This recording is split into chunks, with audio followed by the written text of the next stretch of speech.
देश और देश की सरकार पर जमकर बरसे नेता प्रतिपक्ष टीकाराम जूली। बरसात के बीच पानी, बिजली, कानून व्यवस्था सहित विभिन्न मुद्दों को लेकर अलवर के मिनी सचिवालय के गेट पर दिया जा रहा है धरने में जूली की गरज। जूली बोले, गूंगी बहरी सरकार प्रदेश में चल रही है, जिसे ना ही दिखता है ना ही सुनता है। उन्होंने कहा कि इससे पहले इतनी नकारा और निकम्मी सरकार राजस्थान को नहीं मिली। उन्होंने कहा कि प्रदेश की जनता के पानी के अधिकार को तो इस सरकार ने मध्य प्रदेश में गिरवी रख दिया। जूरी बोले, 6 माह के आंकड़ों में प्रदेश में रोज 19 दुष्कर्म हो रहे हैं। वहीं राम राज्य में 26 दलितों के खिलाफ हिंसा हुई है। उन्होंने कहा कि पीएम के उद्घाटन से पहले ही आकाशवाणी हुई है, महंगाई महामानव उद्घाटन मत करो, जिसका नतीजा देश के सामने। उन्होंने कहा कि संविधान के खिलाफ हुंकार बनने वाली देश और प्रदेश की सरकार को कांग्रेस पार्टी का प्रत्येक कार्यकर्ता मुंहतोड़ जवाब देगा। जूली बोले, राजस्थान विधानसभा में कांग्रेस के 65 विधायकों ने सत्ता पक्ष की बैंड बजा रखी है। अलवर राजस्थान से रुपेश शर्मा की रिपोर्ट। ये सरकार बिल्कुल फेल हो चुकी है। हर मुद्दे के ऊपर हर जो इनने भाषण दिए, डबल इंजन की सरकार, ये सारे के सारे इंजन बिल्कुल बंद हो चुके हैं। जो धोखा इस राजस्थान की जनता को दिया है, इस देश की जनता को दिया है, इस गरीब को दिया है, ये आप सबों के सामने। टीकाराम जी जूली साहब ने आपके सामने बात रखी, आपके ही सामने नहीं, इस विधानसभा के अंदर हमारे सभी माननीय विधायक और टीकाराम जी जूली साहब के नेतृत्व में जो आम आदमी की, गरीब आदमी की जो बात उठाई है, कांग्रेस पार्टी ने जो विधानसभा में और माननीय राहुल गांधी जी ने लोकसभा के अंदर इस सरकार को नकेल डालने की जो इन्होंने काम किया है, जो इस सरकार को बात किया है वापस सोचने के लिए, वो बहुत काबिले तारीफ है। आज आप सब लोग विराजमान हैं। पानी की, बिजली की समस्याओं के ऊपर मेरे सभी पूर्व वक्ताओं ने बात रखी। अभी बारिश आ रही है, थोड़ी देर और तेज बारिश हो गई तो ये सभी जितने लोग बैठे हुए हैं, आपको नाव के अंदर जाना पड़ेगा। ऐसी हालत अलवर की हो रही है। गांव के अंदर भी ऐसी हालत हुई है, जब थोड़ी सी बारिश हुई तो पूरा पानी भर जाता है। और यहाँ बरसात हो रही है और आपके नलों के अंदर पानी नहीं आ रहा। बिजली की जो समस्या है वो आप सबों के सामने, रात भर बिजली नहीं आती है। हमारे छात्र बिजली के अंदर, अब बिजली बिना पढ़ाई लिखाई नहीं कर सकते। और दूसरी तरफ नीट का जो एग्जाम के अंदर जो लीक होता है, वो आप सब मेरे साथियों के सामने होता है। तो ये सरकार ने बड़ी बड़ी बातें करी। इस चुनाव के अंदर माननीय मोदी जी, बड़े बड़े नेता आए थे और किस तरह से राजस्थान की भोली भाली जनता को सपने दिखाए थे। बिल्कुल सही बात है जूली जी। जो ERCP की योजना थी, उससे पहले चंबल की योजना थी हमारे अलवर जिले के लिए, वो आप सब लोगों को ज्ञात है। उसको बंद करके ERCP ले आए और ERCP के बाद उसके ऊपर जो बड़े बड़े ये घूम रहे हैं उद्घाटन करते हुए, कहां है वो पानी? तो ये झूठ का बुलंदा है। और इससे बड़ी बात मैं आप सबों के सामने रखना चाहूंगा। इसमें अध्यक्ष जी एक मुद्दा और जोड़ना चाहूंगा, जो हमारी देश की और की रक्षा और सुरक्षा की बात है। आज जो बांग्लादेश के अंदर हुआ है, बांग्लादेश ही नहीं, जो नेपाल हमारा सबसे एक बहुत बड़ा साथी था, वो भी चाइना की तरफ जा रहा है। श्रीलंका जो एक हमारे देश का एक भौगोलिक स्थिति को देखते हुए, उसके अंदर जो एक सबसे निचला हिस्सा है कन्याकुमारी के पास, वहां की सुरक्षा का एक केंद्र होता था, वो भी चाइना की तरफ जा रहा है।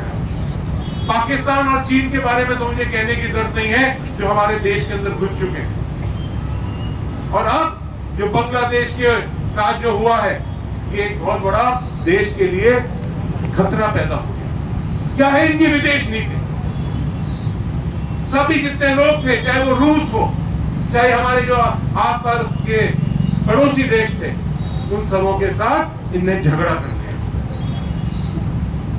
जब देश के ऊपर संकट आया,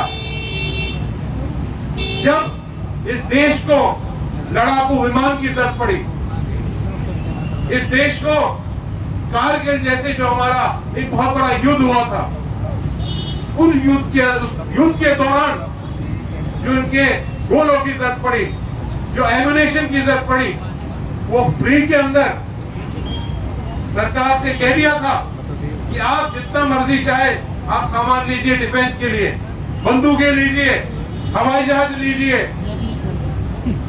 लेकिन उसका कोई पैसा देने की जरूरत नहीं है।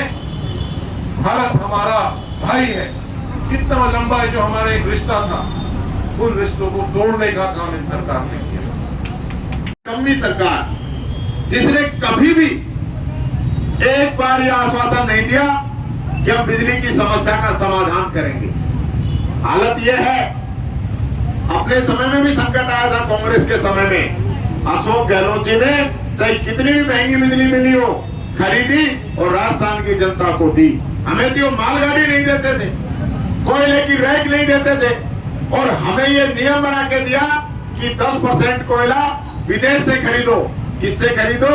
विदेश से, क्योंकि विदेश की जो माइन है वो अडानी की माइन्स है, और उनमें हमें कंपल्सरी किया कि 10% कोयला वहां से खरीदो।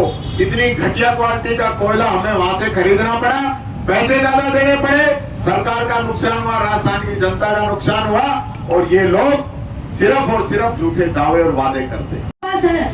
इनका विधायक भी इनके पास है, इनका बोर्ड भी नगर परिषद में बीजेपी का है, और इनकी हालत आज शहर की देख लो किस तरह है। सफाई में सफाई कर्मचारी हड़ताल पर चले गए। इन्होंने जो वादे किए थे कि हम शहर को स्वच्छ बना देंगे, कहाँ गए इनके वादे?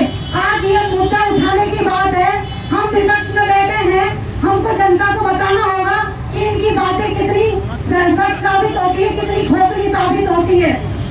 इन्होंने कहा था हम नारी का सम्मान करेंगे, नारी वंदन करेंगे। इनसे पूछना चाहती हूँ, उन्होंने कितना नारियों को सम्मान दिया, कितनी महिलाओं को सम्मान दिया? ये गौ रक्षा की बात करते हैं, आज गौ माता कूड़े के कचरे में मुंह देती हुई फिरती है। ये कितने गौ रक्षक बनते हैं वो इनके सामने है। आज सब जनता को मिलकर, आज सब कांग्रेसियों को मिलकर इनको दिखाना पड़ेगा। और जो उनके सामने है, जैसे कि आज बिजली का मुद्दा ही ले लीजिए, इतनी 6-6 घंटा 8-8 घंटे बिजलियों की कटौती होती है। इन्होंने कहा कि कांग्रेस की सरकार में बिजली की कटौती होती है। आज हम बचा के क्यों नहीं कहते कि ये बिजली कटौती अब आपकी सरकार में हो रही है, इसको क्यों नहीं चालू रखा जाए? इनको क्यों ये कटौतियां क्यों हो रही है? तो हमें इनको चेताना पड़ेगा कि ये बीजेपी के लोग चुप बैठ कर रहते हैं और सत्ता हासिल करते हैं। इनको जगाना पड़ेगा, अपने पास इतने मुद्दे हैं और इनको बताना पड़ेगा कि ये हर मुद्दे में विफल है। ये खोखली बातें करते हैं सिर्फ, और काम करना ये जानते नहीं है। तो आज इनको चेताना पड़ेगा, जगाना पड़ेगा। आप लोगों ने मुझे बोलने का मौका दिया।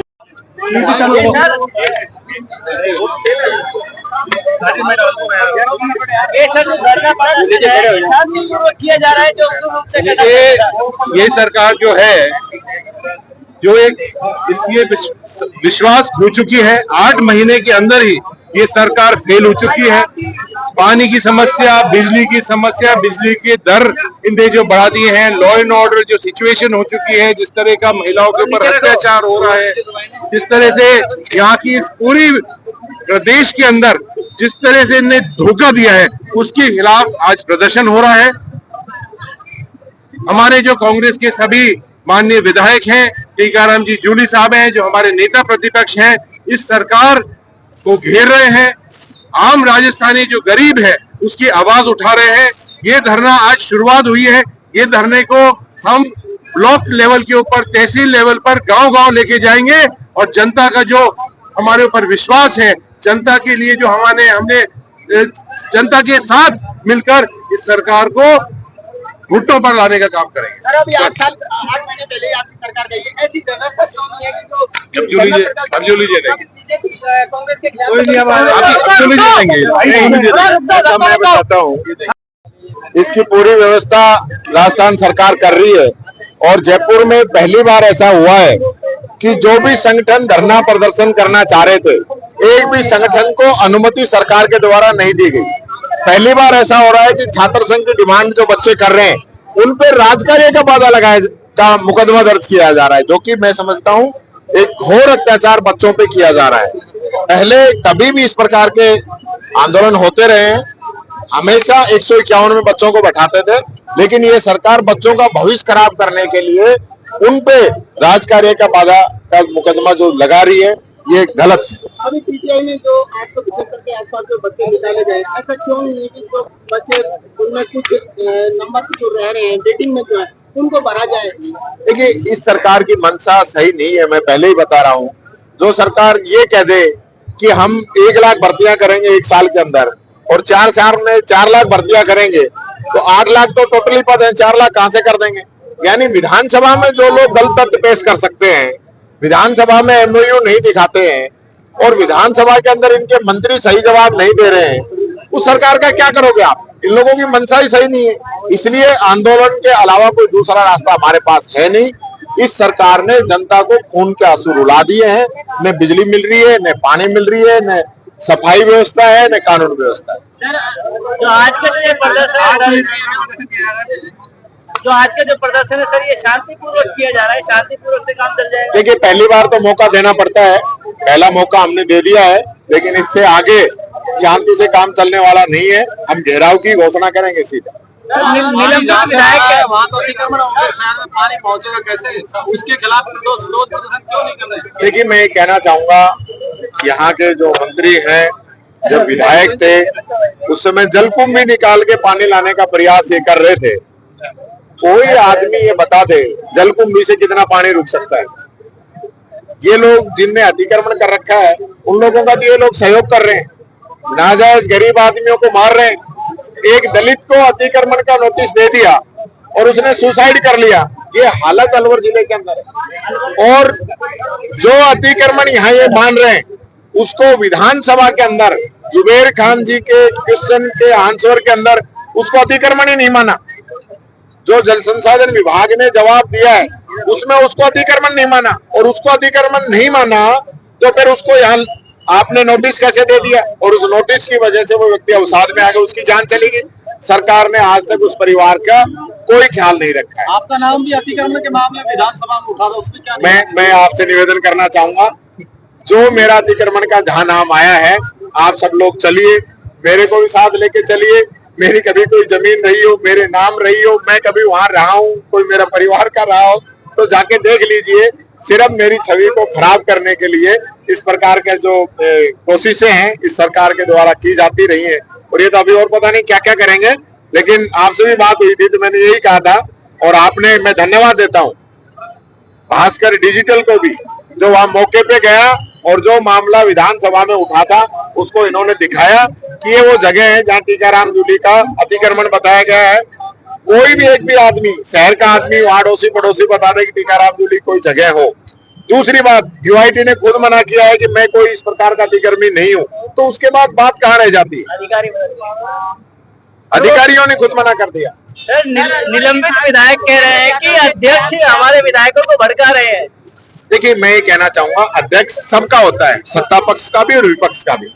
अध्यक्ष से हम उम्मीद ये रखते हैं कि उनका जो निर्णय होगा वो ट्रांसपेरेंट होगा, लेकिन हमारे सदस्य का जो निलंबन किया गया है, मैं कह रहा हूँ उसने ऐसा कौन सा इशारा कर दिया, क्या गलत कह दिया जो उसको निलंबित किया गया, आज तक नहीं बता पा रहे हैं। क्योंकि जो संसदीय मंत्री हैं वो ही कानून मंत्री हैं, उन्होंने अपने बेटे को डबल एजी की नियुक्ति दे दी और वो मामला मैंने विधानसभा में उठा दिया। अब वो नियम विरुद्ध है, अमित शाह के ऑर्डर ये नहीं मान रहे, गृह मंत्री हैं, गृह मंत्रालय के ऑर्डर है कि आप 5000 से ज्यादा का कोई उपहार और किसी भी प्रकार का परिवार के लोगों को आप लाभ के पद पे नहीं रख सकते। दूसरा, देश के अंदर नए बीएनएसएस कानून लागू हो गए 2023 और सीआरपीसी खत्म हो गई।